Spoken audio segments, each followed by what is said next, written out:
like, it seemed like 2015 is when like things started to ramp up, because I know there was like Dark Ages, and then there was like the Rogansphere kind of came in here and kind of ramped things up a little. What was your place at the Comedy Store during those years when it seemed to be like maybe a little more packed around here, or just like Tom Segura, Bert Kreischer, all these guys like living here rather than like going to Austin, you know?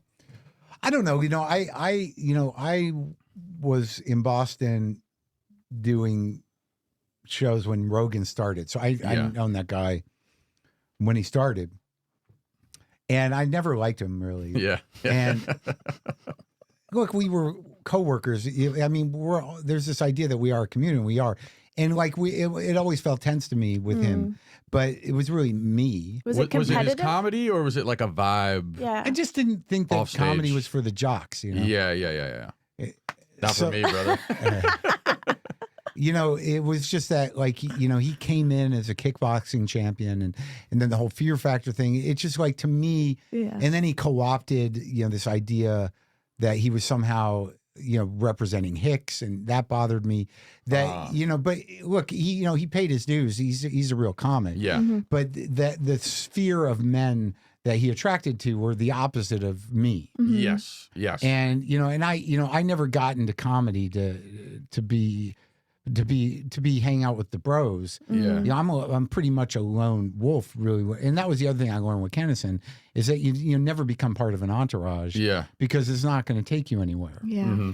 So I never wanted to be in with them, but they seemed to respect me. And Joe and I had moments where we had problems, but I did his podcast early on, and because we were all doing each other's podcasts. That was the other thing. Yeah. Is that the podcast world was happening, and we all had them, and we were doing each other's podcasts. I mean, Rogan on my podcast, he divulges stuff about himself that he never did again. Yeah. It's on there. Yeah, I listened. It was about good. his dad and stuff, Yeah. It was kind of a unique thing. And I sure. did his, and I told the Kennison story because he liked hearing about that crazy shit. Yeah. So, like, I wouldn't say we're friends, but we're definitely, in each other's orbit. And during that time, my feeling was like, this is not my audience. Yeah. And there's too many of them. And they took over the place. So me performing for bros is not a great matchup. No. Yeah. I'd rather just have, tourists. Yeah. Who are like, what are we watching? As opposed to Don't speak A blank this kind palette. of defined Personality. malignant masculinity that was inhabiting the place. I've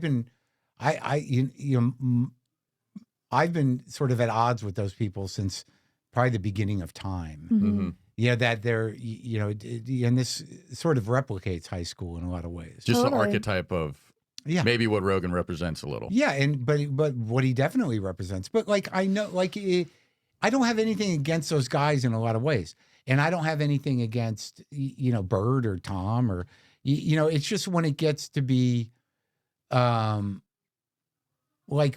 what really just started to happen was that this sort of idea that these guys were free thinkers or on the, really pushing the edge of comedy just because of their need to, use certain words and marginalize people. And that just became annoying because for me, that is not the edge. There's no real risk in that. Yes. But a lot of this has to do with culture and politics and, my opinion of what anti-woke means and what it became politically. Yeah, I've been public about that stuff. So, it was a reasonable criticism that I'll stand behind.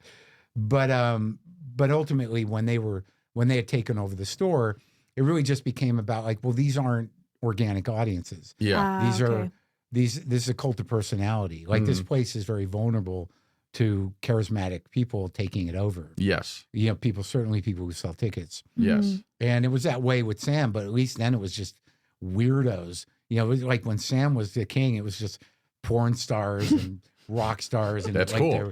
There was the melding of like the whole metal scene up on Sunset, and they would come around. That's cool. Not was 50 real. dudes wearing tap out t-shirts and stuff like that. It wasn't those guys. Yeah, It was rock and roll, and it was drugs, and it was porn, and it was like Hollywood in the late 80s. It was That's crazy. cool. Yeah. So it was definitely a different vibe. Not, it was all destructive. Yes. But, but when you watched Sam, when he would get on stage, but like, Rogan, when he tried to, character assassinate me for an hour a few weeks ago. I saw that. Did you love that or what? I didn't watch it the whole thing. I just saw bits and pieces. You must like that you're living in his head a lot, though, because you Took know a while. he went like months and months, maybe years, without talking about you, and one day he's like, you know what? Fuck it, and he just got in on it. They all did, and it was the day after I ended my podcast, which was kind of whoa. I didn't know that. Oh, I didn't know that. Yeah, You're like, I don't have a fucking mic right now. And That's and you know, and also like Schultz took a shot at me, DeStefano took a shot at me. You know, and they, when Schultz was trying to bait me, but it all happened like within days of each other. So Yes. I don't know if there was a group text or Yeah, I think it is. WhatsApp message. Today's a day. Pod's over. Let's get him. We've been counting the but minutes. like, you know what Rogan was saying, like a lot of it was nothing I hadn't said myself, and I don't think it made him look particularly good because he did research. And, you know, and he's the king of the do your own research crew. And I think, you know, after all is said and done, what bothered me the most was he did get some facts wrong as people who did their own research. I can, you know, I can take the hit, but you know, and if he wants to make me look, you know, like if he wants to call me mentally ill or bitter or sad or, you know, but there was this idea that like he said that anybody that I was friends with who became more successful than me, I would not be friends with them anymore. Yeah. Which isn't fundamentally true. Yeah. And then he said it happened with Louis, it happened with Hedberg. It never happened with Hedberg. Yeah. You know, Hedberg and I were fine. Hedberg was his own world. Yes. But the thing is like there is a truth to, as I said before, about the idea of being part of someone else's success is a dead end street in a lot of ways. I mean, some of the Austin guys have done all right with it because they created a community, and it was more of they created their own show business. But if you're too close to somebody who gets very famous, and then you're like, oh, I'll go open for them. I was never that guy. I'm not going to fly in anyone's private plane. Yes. And I'm not going to open for a peer, really. Yeah. It's just I don't have the ego to do it because I didn't want to be part of their success, because it's, you know, if you get used to that, then you're brought along. Yeah. But once that ends, you know, where are you? Kat, you said you wanted me to open for you this year. I'm not going to do it anymore. Yeah. No, but I understand. I understand. What do you think, that you lose some of your individuality if you are constantly on that? Yeah, and I was journey? willing to be nobody than be that guy with that guy. Yeah. And so, Amen. but okay, ego. You mentioned that, but Marc Maron went off on Joe Rogan and the Rogansphere comedians. So this is the second time he's responded ever since Joe Rogan went off on him. And what I think, and I think Marc thinks, was a coordinated, planned attack by Rogan and Schultz to trash Maron. Maron keeps bringing up the point, they trashed me the day I ended my podcast, or the day after, but it's like, yeah, but you trashed them and we're ending your podcast anyway. So, I mean, it's not really a good...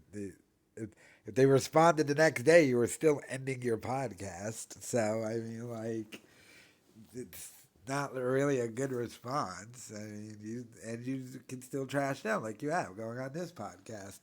But I like just how the war continues between these two. He brought up Schultz, the whole free thinkers thing, how Marc doesn't feel that he's bitter, how he just doesn't respect Rogan and the Rogansphere guys, brought up Tom and Bert. So, I mean, I guess just the battle continues. Although I do like the fact now that Rogan is clapping back constantly. I like that fact now. And they brought it up here. Oh, Rogan finally responded.